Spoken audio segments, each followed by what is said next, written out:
The beginning of Mel Columcille Gerard Gibson's life was not the comfortable cradle of an American celebrity.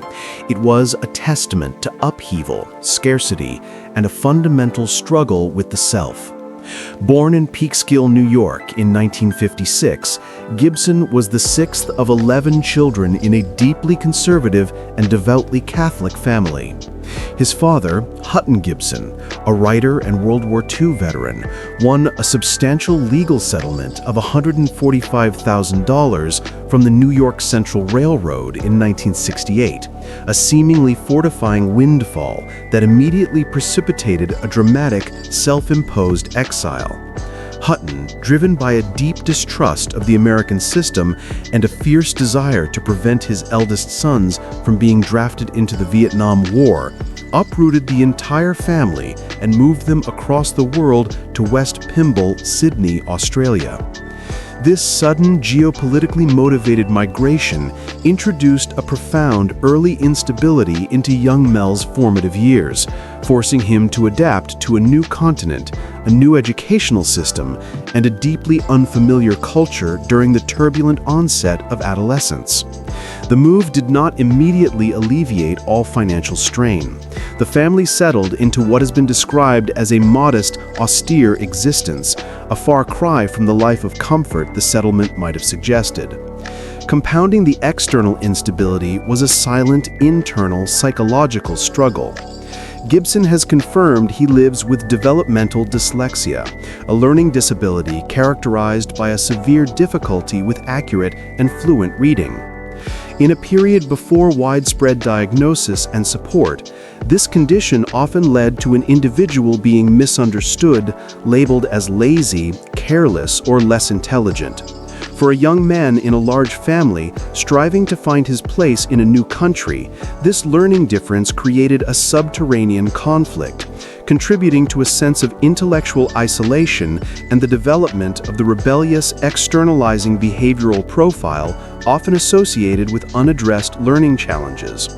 This foundation of economic austerity, geographic displacement, and silent learning struggle formed the bedrock of the actor's intense, often volatile, and fundamentally unsettled persona that would later define his on-screen magnetism. Mel Gibson's ascent began not in Hollywood, but in the gritty Australian film scene. After graduating from the prestigious National Institute of Dramatic Art, NIDA, in Sydney, he met his future wife, Robin Denise Moore, in the late 1970s. At the time, he was a struggling, unknown actor with the South Australian Theatre Company, and she was a dental nurse. Their initial home together was a small, shared $30 a week apartment in Adelaide. This period of shared struggle, however, would soon be obliterated by the seismic success of Mad Max 1979 and Gallipoli 1981, the latter of which earned him an Australian Film Institute Best Actor Award and cemented his reputation as a serious, versatile performer capable of conveying raw emotion. This professional trajectory culminated in the global superstardom of the Lethal Weapon franchise, transforming the couple's life into one of extraordinary wealth. Mel and Robin married in 1980 and would go on to have 7 children together, building an expansive family unit that for decades appeared to be the bedrock of his stability. However, the private life of the action star, known for his relentless intensity on screen, was ultimately unable to withstand the pressures of such a public, high-net-worth existence. The hidden control dynamics were less a matter of personal manipulation and more a function of wealth accumulation in a community property state without a prenuptial agreement, which elevated Robin Moore from a partner to the co-owner of a global empire. The marriage quietly separated on July 29, 2006, immediately following Gibson's infamous Malibu drunk driving arrest, which brought his private battles with alcoholism violently into the public sphere. When Robin Moore filed for divorce in 2009, citing irreconcilable differences, the separation transformed into one of the most brutal and financially significant conflicts in Hollywood history.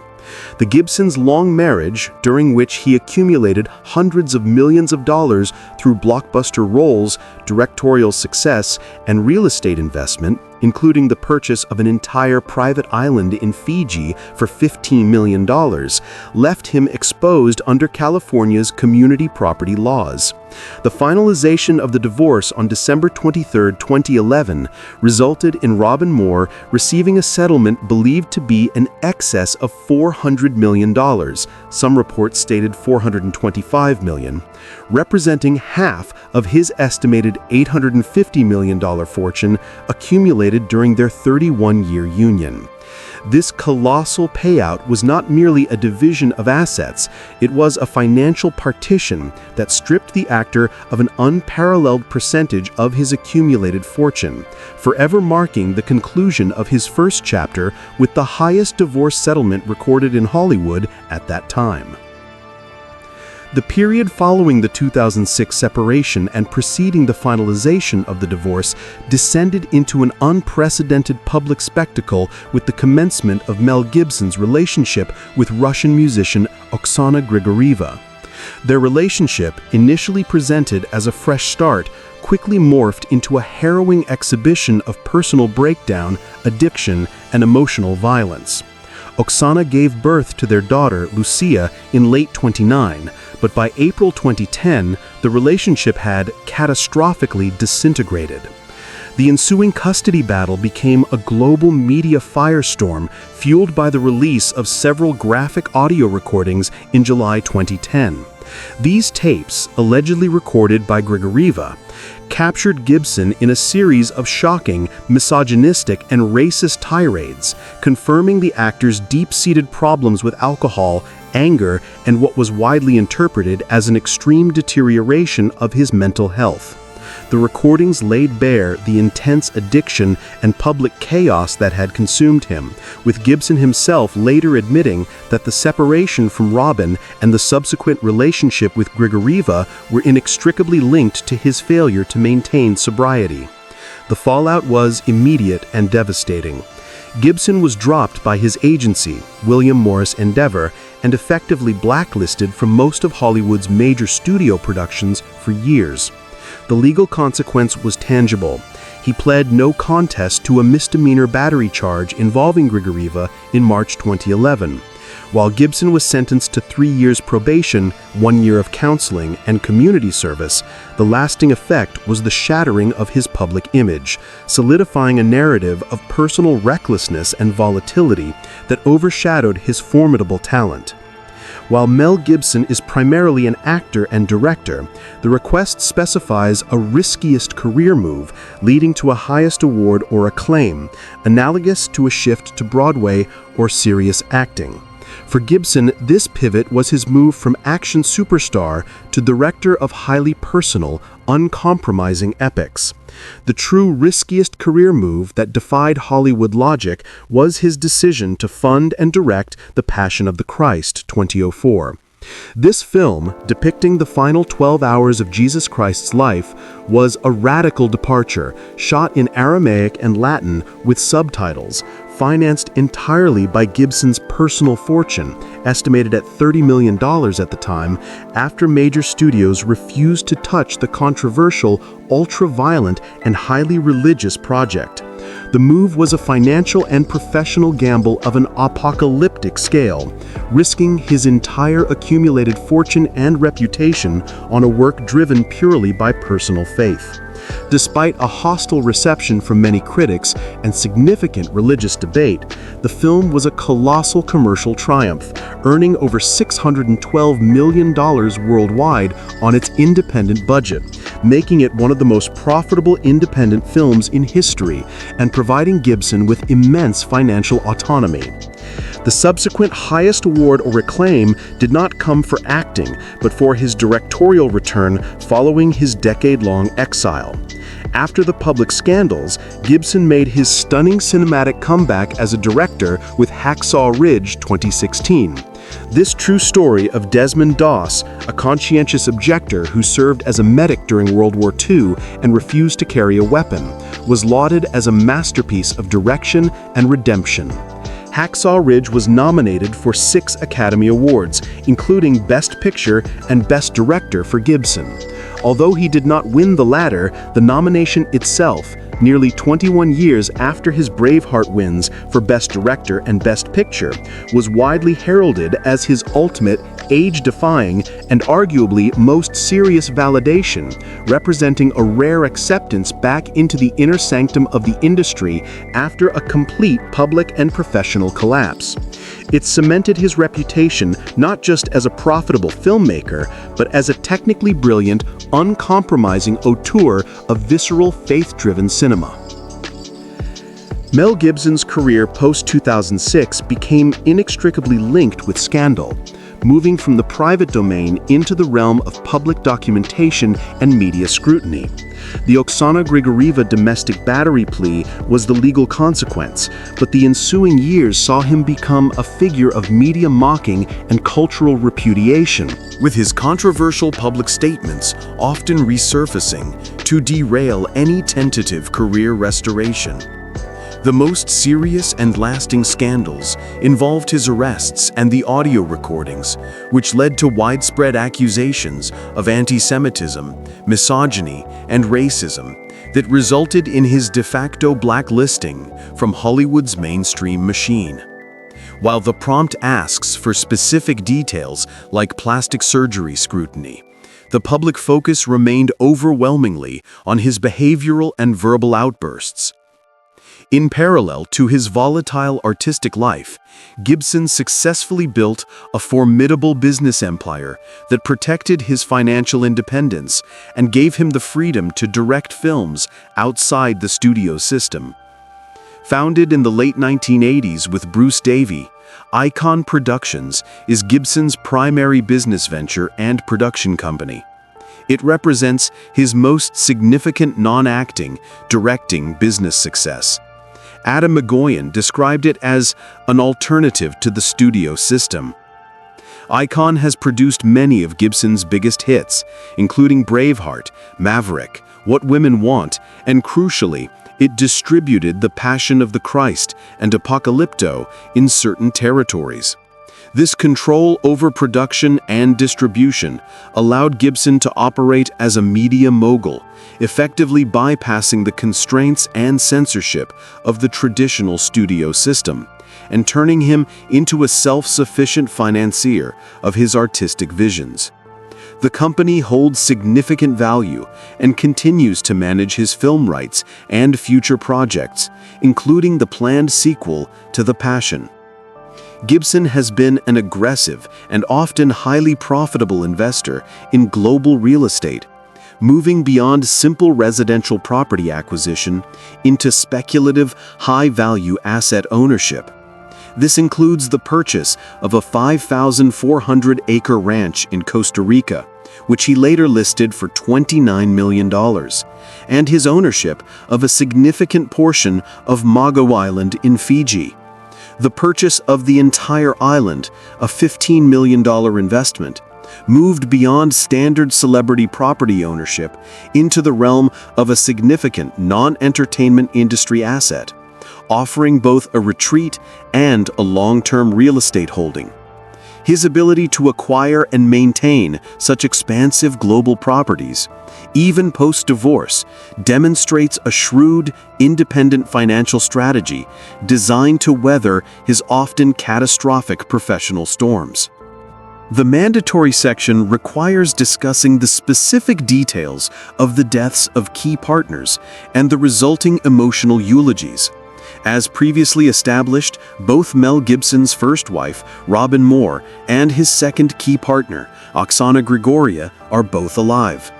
This mandatory element must therefore be re-centered on the closest equivalent personal tragedy that has profoundly affected his later life and public image, the death of his mother. Anne Patricia Gibson, née Riley, died in 1990. While this predates his period of greatest public scandal, her loss was a profound personal tragedy that is often cited as a key inflection point for his struggles with alcoholism and his later intensely private search for religious meaning. Anne Patricia, an Irish-born woman, was the spiritual and matriarchal anchor of the large family, and her death led to an emotional and spiritual void that arguably contributed to the instability that later exploded publicly. Gibson rarely speaks publicly about his mother's death, making the emotional impact intensely private. Yet it is understood to be one of the central, quiet tragedies of his life. The other pivotal, devastating loss was the public and professional death of his reputation following the 2006 and 2010 scandals. This was not a biological death, but a catastrophic character assassination that forced him into a state of personal and professional exile. The emotional impact was manifest in the way Hollywood responded to him, a collective eulogy for his star power. The closest analog to an emotional eulogy was the statement made by his estranged wife, Robin Moore, during the peak of the Oksana Grigoria scandal.